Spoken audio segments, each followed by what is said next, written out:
As an artist, I feel like I've always had a strong appreciation for the visual aspects that make horror media tick.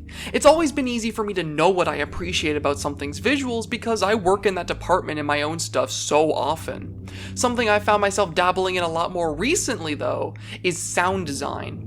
While I've given my fair share of praise to many pieces of horror media and the sound design they use in the past, I feel like for the longest time I never fully appreciated how integral that audio really is to the experience. Good horror relies so heavily on audio in even the most subtle ways, and I feel like that oftentimes gets forgotten in favor of other aspects like the visuals.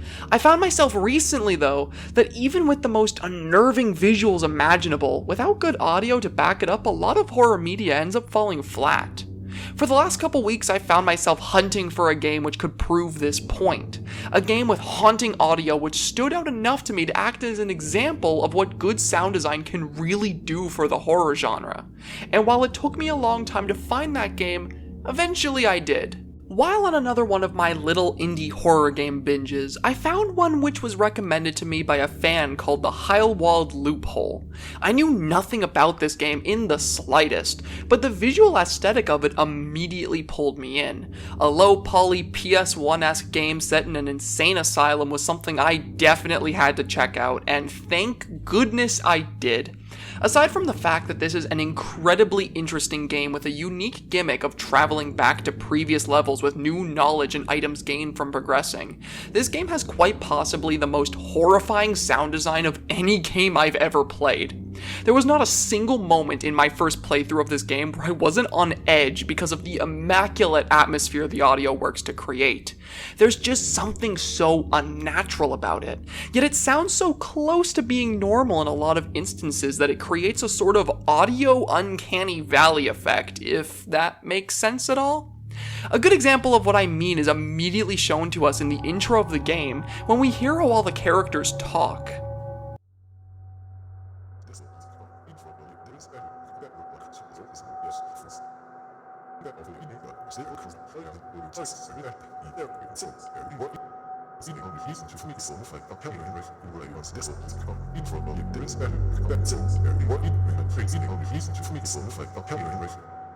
The audio used for their speech sounds like a bunch of clips of someone speaking spliced together incoherently to make something that sounds vaguely human, yet is very clearly off. When I first heard this upon starting the game, I found it pretty unsettling, but of course it wasn't exactly terrifying.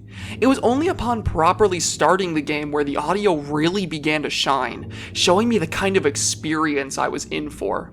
You see, right after starting the game and waking up in this strange asylum, we make our way through a couple of concrete rooms until eventually we're face to face with Dr. Randolph.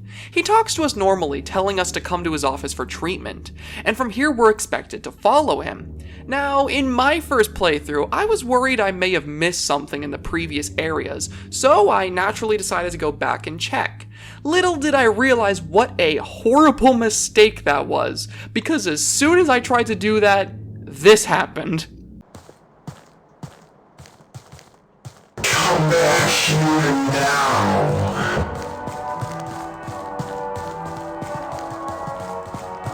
Words cannot properly describe how badly this scared me the first time it happened.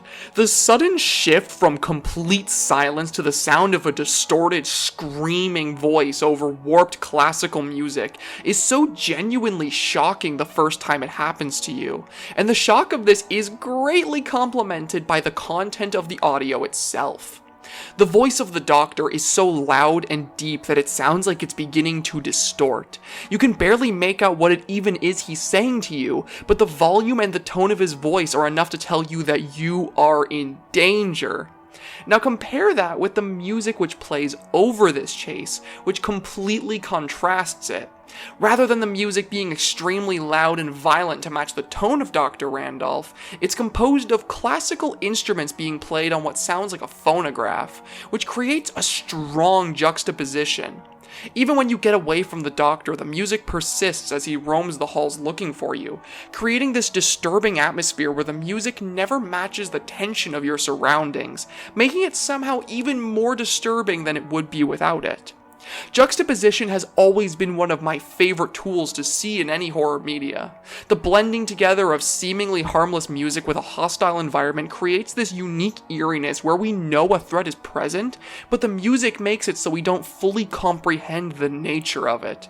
It doesn't bring full-on terror most of the time when contrasts like this are used.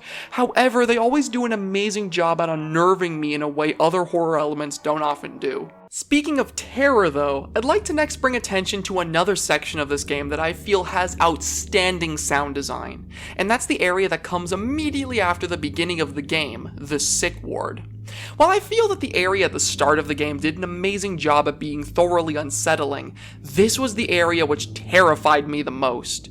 The audio here is used to great effect to create a far more oppressive atmosphere than before, one which made me want to find somewhere to hide and never leave the safety of that spot for fear of what's hunting me. When we first enter this area, it's very silent, much like the beginning of the game. The area is full of these white sheets which obscure our view, and the only real sound we can hear is that of the patients on the medical beds grunting and gasping for air. I always found the sound these guys make to be really disturbing in and of themselves. Something about the short little gasps for air they always do made it feel like they were trying to move or say something, but the sedatives they were on stopped them from being able to.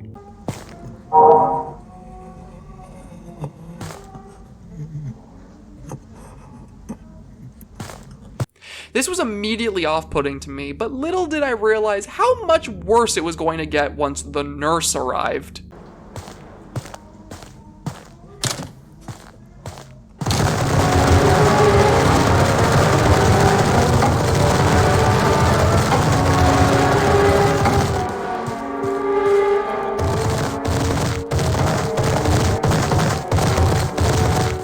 There's something so viscerally terrifying to me about every piece of audio used when the nurse begins roaming the sick ward.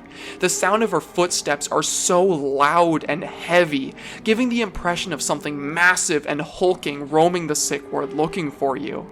They're so loud, in fact, that oftentimes you can hear her walking from multiple rooms away, giving the feeling that she's always right next to you and you're never safe. Now couple that with the music that accompanies her, which rather than contrasting like it did with Dr. Randolph, actually matches the tone perfectly. This music is deep, bellowing, and unnatural. The string instruments constantly rise and fall to give a sense of infinitely building tension, and the mix of both forward and backwards music makes it hard to discern what the instruments even are. Unlike the last example I gave, which showed us two different pieces of audio that juxtaposed one another to make an unnerving atmosphere, this one goes in a completely different direction, choosing instead to be as loud and overwhelming as possible. The sound design used in this area screams that danger is coming your way no matter where you are, and causes this unending feeling of pure, unbridled panic. I spent so much time running from this nurse, scared out of my mind, not knowing what to do, that it took me an eternity to realize that I had to get caught by her to even continue progressing the game in the first place. The sound design used to convey this threat was so well done that I was actually too afraid to even test the possibility of that, which is something I definitely have to commend the game for. Both of these examples perfectly showcase what I mean when I say that sound design can literally make or break a horror experience. While I do feel like the visuals and story of the Heilwald Loophole are very well made and unnerving in their own ways, the music and overall sound design work to elevate it into one of the more terrifying experiences I had in recent memory. In my own work, I definitely intend to take notes from what was done in this game to achieve such a rich and haunting atmosphere, and I recommend looking more into it yourself if you're interested in horror sound design like myself. I'll be sure to link the game in the description so you can experience it yourself. There's so much it has to offer outside of what I discussed here, and I feel like it deserves more attention just because of that. Either way though, I hope you enjoyed today's video. This short discussion was one I wanted to have for a little bit now, but with other stuff I've been working on, it's been difficult to find the time for it. I'm happy I was able to have it now though, and if you've made it this far, I'm really glad you stuck around to the end. I look forward to seeing you in whatever my next project ends up being. Goodbye for now.